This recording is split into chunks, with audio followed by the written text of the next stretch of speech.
Awesome. Well, I'm excited to dive in today in this, this live and in this training. We're going to cover a lot of great things. I'm excited to have my guest here with me, Adam Robin.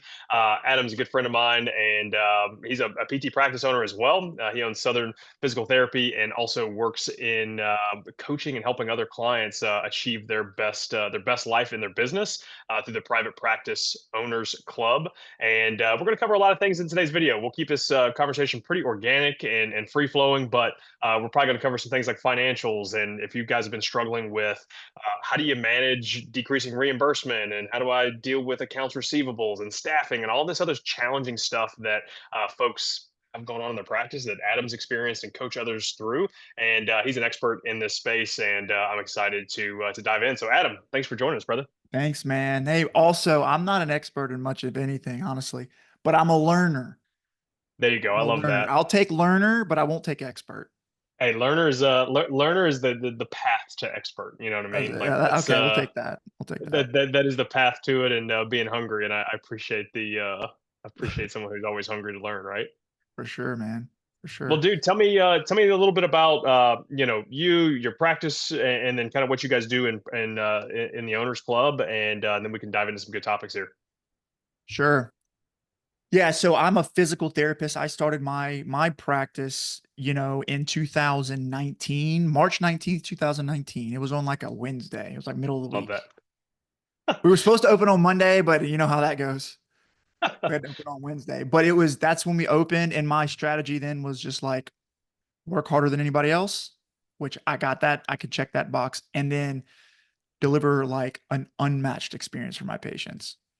So good. And that worked for a while until I got burnt out and I felt myself just really buried in the business and consumed with the chaos and the complexity of business. Didn't really know. I was digging a hole that I didn't know I was digging.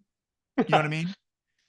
And so I found myself stuck in a really kind of dark place. And so I reached out, got some help, hired a coach, and we've since opened up two more locations. I got a freaking awesome team. That's Like awesome, dude. they're unbelievable. And our plan is to open seven more. So we're gonna open seven more clinics. We're in network. That's sick. Yeah, yeah. I'm gonna bring on some partners next year, and we're gonna go for it. We're gonna scale up. And so that's kind of what I'm doing. And over the past couple of years, I got into the coaching space. Because I have that story of pain where I like got pulled out of the gutter, if you will. And Yep. so I developed this like burning passion to like help others in the space. Like, hey, you don't have to get stuck. Like, let's figure out how to get you unstuck and let's get you more in the driver's seat. So I got into coaching, partnered with my original business coach, Nathan Shields, in the Private Practice Owners Club. And now I'm doing a lot of this stuff. I'm just helping practice owners. And sometimes I coach them. Sometimes I just kind of help them on the side. Sometimes I give them some freebies. It just kind of depends on what their goals are. And I just want to help people win. So Yeah, that's me. dude. That's the best, man. What do you feel like is the biggest, like, I think financials are certainly a problem for a lot of practice, owners. They kind of help that's what gets them stuck oftentimes, right? Where, they've started to scale, maybe they started to bring some other people on, and now they're dealing with all the things. So like what do you see, like, on the coaching side, or maybe you experienced in your own practice? Like, what are some the biggest challenges that folks have just from financials in general? Just profitability, man. I mean, profitability is always a challenge. I mean, it was already a challenge 5 years ago, and now it's really a challenge. Reimburse it's becoming especially if you're in network, right? We're talking about mostly in networks. Like with cash pay, Yep. that's a different side. Like I would Sure. think like the Profitability bottleneck there still is is an like, issue. yeah, but like the bottleneck there is more like lead. I guess they're both the same, but like lead gen and Yeah, sales. lead gen still. Yeah, lead gen and sales definitely on that side, but still profitability, especially as you bring staff on. Like, if you're not equipped to handle that, like, I mean, you're gonna get smashed. You know what I mean? Yeah, and on I'm kind of talking to the in-network people or the hybrid people. Um, it's just the complexities of managing that system when you have like 15 different health insurance contracts and they're all different authorization processes and tracking, and it's administratively heavy and the reimbursements Right. are low. So it's hard to deliver care in a profitable way. And unfortunately, there's also only so much hustle that you can deploy towards that Right. thing. So I think it's important. That's really the main thing. I think people are getting smarter around automating where they can. EMRs are getting better, more That's true. affordable. There's AI in the mix to helping with some of those automations. People are getting tapped into like using virtual assistants to help Hmm. with the back end. And there's some really cool companies coming in and making things more streamlined for owners. But I don't think it's going to be enough. I think people are going to have to start looking at going out of network. I mean, I think that's Yeah. really it. And I think it's important to do that from an objective standpoint and to look at the numbers and just do what the numbers are telling you. Yeah, and I think that's a scary thing for a lot of people, right? Like, I mean, that's kind of why like our company exists at this point because we've got so many people going towards that out of network route or at least a hybrid. And like, I think people are scared to lose patience and those kind of things, man. So like, how do you like in if you're the business owner in this standpoint, like, where do you draw a line in the sand and say, all right, dude, like I need to go out of network with this particular insurance because they're crushing us. You know what I mean? Like, what in your eyes needs to happen for you to do that? Yeah. It took, so we're actually still in network. And so we've been work just to kind of like peel this back a little bit. Like we have spent all of 2024 preparing for this. Yeah. Right. So I think that there's a year of preparation that you need to, in my opinion, if you want to do it right, the way I'm doing it. I'm not saying I'm doing it right or wrong. I'm just doing it my way.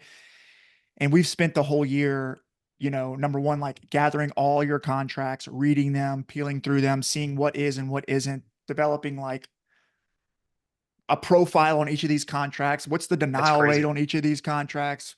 How much are we getting reimbursed for them? And just building out some more objectivity around like who you're Mm, doing business with. I think that's the first phase, right? I think that's phase one. And then from there, you can just look at the data, right? Look at the data. And it's really, in my mind, it comes down to four key metrics, which is you have to know your break even point. Like, what does it cost you to deliver a visit mm, of care? yep. And not just like you have to get paid too. You have to pay your Sure. taxes. You have to have a little bit for for growth. Like what I like to look at is what does it cost and add 10%, right? And that's kind of Mm, your break even number per visit. like And that. that's enough to like sustain. So looking at your break even number overall and then looking at what is your reimbursement per visit Mm, per insurance company, that's good. right? And so then you can kind of look at this is what it costs, this is what's coming in. Am I in the Do they green or am I match? right? If I'm in the red there, then I have to decide like, can I operationalize this into the green? If yes, then maybe that becomes the plan. If I Mm, can't, then I got to look at yeah. some other metrics, right? Right. So I think that's the first two metrics to look at and compare. And then the second two that I'm looking at is percentage of visit volume per insurance Mm, company. mm, that's another great one. And then I'm looking at percentage of revenue collection per insurance company, Mm, right? So yep. in the way my math works is if I'm seeing more patients, if I'm seeing 50% of my caseload at this insurance company, I should have 50% of my revenue coming from this insurance company. Facts. But if it's not, if I'm in the red there, that's a problem, Big right? time. So if I'm in the What red up typically here and I'm in causes the that red, mismatch? it's Just like, low like payers, man, low yeah. payers. I mean, I think rising costs are all related to clinical staff, right? Yep. Sure. It's going to cost you, just call it $100,000 to hire a therapist. Well, after you pay for benefits and all that, it's going to cost you 100 grand. It's $10,000 a month, and it's not getting Yep. any cheaper. Nope. You know, so we've got the upward pressure of rising salaries, and then we also have the upward pressure of like rent and utilities and supplies. All of that's getting more expensive, but that's not even the big issue. It's really just the salaries that are the big issue. Right. And then we have Medicare cutting, United Healthcare doing what they're doing, and so it's down It's a and to the mismatch. left. Yeah, right. It's a mismatch. I think it's good though, man. I think it's crazy that you said you're taking a year to gather that information, right? Because uh, yeah, it's something you can't take lightly. I think a lot of people want to get out of network with a lot of payers potentially, but they just don't know how to do it. And I think that's a really methodical approach, and taking an objective approach, right? I think that's a big mistake I see with business owners, especially at the front desk, is they just don't have metrics, right? And they just kind of make decisions based off their gut, and then it's like, Yeah. then you deal with the repercussions based from your gut, as opposed to, hey, I took a year to gather this freaking data and actually determine where the heck I want to go. Well, it's I mean, in order to do that, you have to get out of the business so you can think more strategically. Well, I that's think true that's too. really step one. Yep. You got to get there first, and then once you can start putting a year plan like that together, then you can actually move the needle. But you can create strategy, right? So like if you're going to go out and network with United Healthcare, what is that going to do to, like, what is that going to look like for your business? How many visits a week are you going to lose? Yep. And are you going to have to lay staff off if yes or no? Uh, and what would you need to do to avoid that? Ooh, yeah, Can we that's good. can we take that and spend it on front desk people to increase your conversion rating, get your visit volume up? Right? It's like you can get on offense with it. You just have to know what you're dealing with. Yeah, that's good.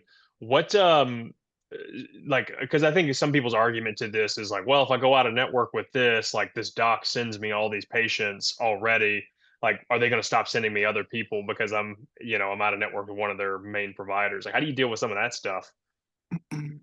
Again, I guess it's probably still gathering the data, right? Yeah, I think that It's not a that's a perfect good answer. question. Like it's like I don't know. I'm at a point in my career where I don't care. Yeah, I Like love that. if a doctor doesn't want to send me patients because I don't want to go broke, then I don't want to do business with that guy or girl anyway. You know what I mean? That's how Like, that's how I feel too, honestly. like I mean, I'm sorry. I would love to continue to do business with you, but like I just literally I can't I I can't do it. You know what I Yeah. mean? I feel like a So lot of them have to get it though as well, right? Like, because they're dealing with the yeah, I same think they would stuff, respect it, honestly. Yeah, I think they would too, because they're just like, They're man, I wish getting I. beat down by United Healthcare and they're getting beat down by Cigna. They're getting beat down by Humana. And it's like, I feel like they would. I mean, I look at it when I see people going on a network, I'm like, wow, that's amazing. That's inspiring. Yeah, It inspires me. I don't look at it absolutely. as a bad thing. Look at it as a good thing. So you've done all this digging over the last year now. Are there a couple players that you're like, hey, these are the moves we're going to play offense on? Like, has like, what has that prompted in you now that you've gathered the data, you've stepped out of the business, and you've like started to analyze some of these things? Like, what is that going to change in your business, kind of moving forward, or the Um, way you uh, coach clients? yeah, I'm not 100% sure yet. Uh, I haven't decided to put a plan together yet. But I'll have something ready in January. I like that. But I can tell you that United Healthcare is on the block for sure. It seems like that's the case for everybody. Cigna's on the block, Humana's on the block. I You like that. know, I mean, go look at what Humana's paying you guys. Like Is it bad? it's criminal, man. It's like it's criminal. You know. So what so I think that's one like big leaky bucket for people, right? Is like, hey, they're losing money on visits because they don't understand their data, and they're stuck in kind of the rat race. I think the other thing, and I picked this up, talking to you guys at some of y'all's at the live event that I joined you guys at, was that people really struggle with like their receivables too, not only from the insurance companies, but like collections in the clinic that day, right? Like that's Mm. another like big leaky bucket. And I've talked to a lot of like practice owners as well, where, man, they're just losing hundreds of thousands of dollars every year because the patient's just like, oh, like I think my insurance is supposed to cover that. I'll take care of it later, and then they never do, or there's no follow Hmm. up process. So, like, how do you guys handle like that side of things as well, like from a collection standpoint that's actually due from the patient? So it's so weird. Like it's so like whenever you guys hear me talk about this, like I'm talking to myself. You know what I mean? Like I've made all these mistakes. You know what I mean? So like I'm not somebody who like has it all figured out. Like I said, I'm a learner, but like Are we still talking about collection over the counter? Like, why are we not doing that? You know what I mean? Like collect over the counter. It's a Yeah, easy non-negotiable. as that. Yeah, we're done with the conversation. Just do it. Right. Like what are we doing here? But I mean, look at what I would say is like, look at what all of the other people are doing in the industry, in the similar industries like massage therapists, barbers, even like I went to a dermatologist not too long ago. Like they're requiring like I need a credit card on file. There's a I credit like card that. on file to schedule an appointment with us. That's crazy. Or They're doing like, it. I like it yeah, or if you go to the spa or something, like, so for sure. that's what we coach. It's like credit card on file. You know, that's what we do. And if your insurance doesn't, comes back, it's like it's on you, you know? Yeah, I like that. And so That just not from saved a a lot of place of like, practice owners. yeah, not from a place of like we're trying to stick it to the Sure. patient, but from a place of like it's not a tip, you know what I mean? Like that's the money that's deserved to be in your practice and your team's hands, and we have to grow and expand and keep up with inflation. So that's money that's rightfully owed to you. So like having credit cards on file with a strong cancellation policy and things like that is a really good place to start. Yeah, I love that. How do you guys deal with like collections like day of as well, right? Because that's obviously another big challenge for a lot of people is like, they know it's due. Maybe they've looked the benefits up, and I don't know, maybe the front desk is a little soft on collecting some of these things, right? Because that's the big thing I talk to practice owners about too. Is like just have the conversation. It's not that hard. Yeah. Yeah. I think you know the answer to this, but it's it comes down to measuring the statistics in my mind. Like your business, just coming back to like getting out of the habit of allowing yourself to make emotional decisions in your business, Mm, because we're we're, your business doesn't care about how you feel. They don't care about so good. it doesn't care about your feelings. It just doesn't, like it's very objective. So we need to be objective. That's the language of business. And so measuring over the counter collections daily is a non-negotiable, like you need to, in my opinion, you should track that daily. And then it's part of the job description for the front desk. I mean, it's one of their key products, Yep. like collecting over the counter and keeping the schedule full and converting new patient. Like that's the product that they deliver. Um, so collect what's owed, you know?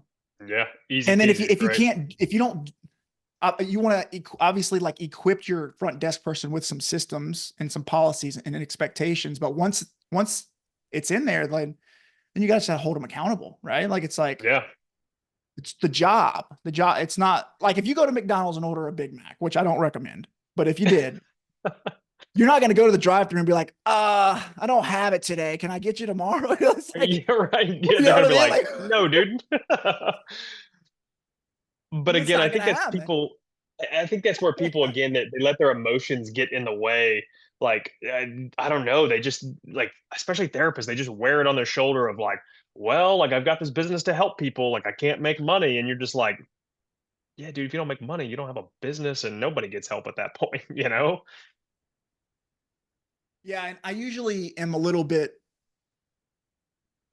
inflammatory with my language around that because I'm trying to like break the brains of the therapists. Yeah, I really am a nice guy, yeah, you are. but I do tend to be a little bit like, hey, like, you know what, like you deserve to get paid, man. Like Yeah, everybody does. like you're not gonna you're not stealing from them, but it's like stop giving away your skills. Like stop doing that. Mm, It's not. It's devaluing the whole profession. Like it's not serving us. so good. It's a bad thing. It's a bad look, you know? Like we're worth it. Absolutely. And it's funny because everybody says, "Hey, well, oh, we're worth it. Like we should make tons of money," and then they don't do the things that like actually Right. generate revenue. It's like there's this mismatch, and I don't understand it either. And I'm again, that was me. I Yeah, we mean, all been that been was there, right? totally me. I remember, especially being a new practice owner, when all you want is a freaking new patient. You know, you want that new patient in that door so bad because you just want to help them and you want to just prove like I can do this and I need the new patient. You know what I mean? Right. And so there's a fear of like having to have to confront those objections that they might have around money because what if they walk away? Mm, And so like you gotta figure out a way to just step into that discomfort and be like, I'd rather not do business than go broke. so true. I love At that. some point, at some point you're gonna have to do that.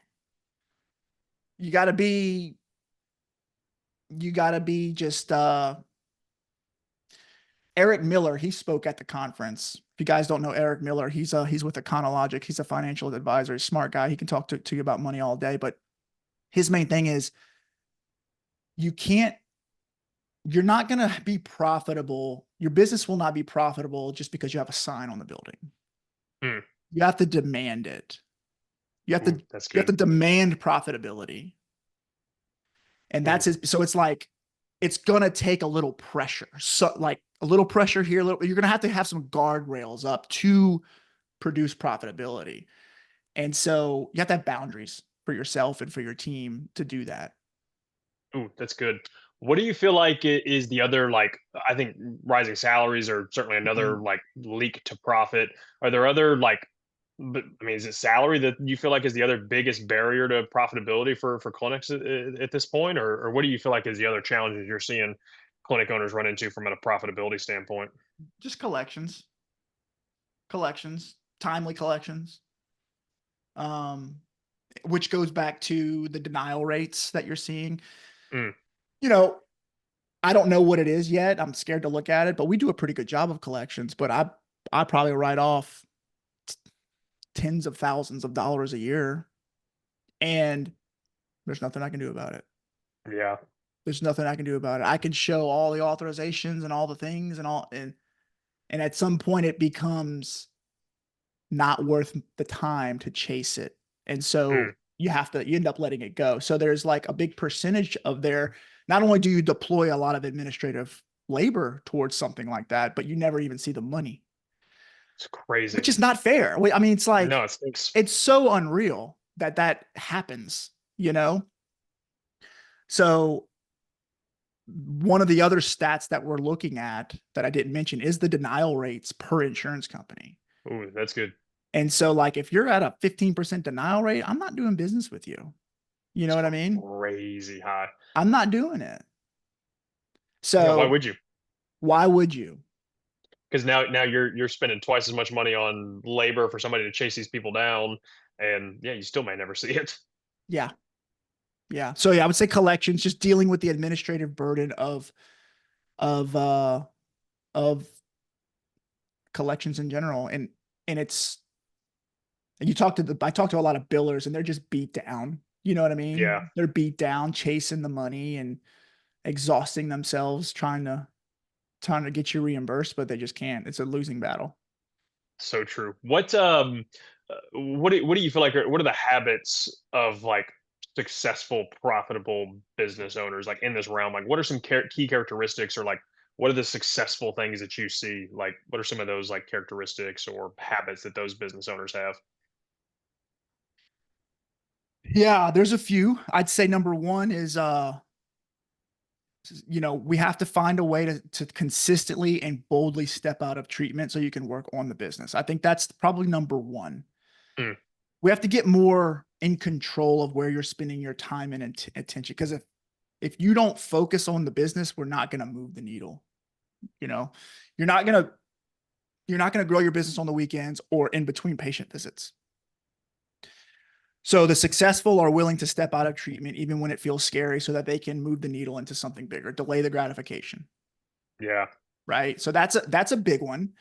Um, the second thing is going to be measuring key statistics in the business at the financial touch points, right? So over the counter, coding, Mm, um, managing your budgets and your expenses, and then billing and collections. Those are the four financial touch points. measuring key statistics there and making decisions around the stats instead of what feels right or what Dr. Smith says you should do. Just like letting the stats tell the story. Yeah. And man, if you do that, you're halfway there. And then the other, you're probably three-quarters of the way there. And then the other big one is just leadership development. Like I think if you have a small team, like consistently meeting with them and having a team meeting with a culture that you're working on is really important, maybe even the most important. So if you do those Yeah. three things, you're probably going to outperform most practices. Yeah.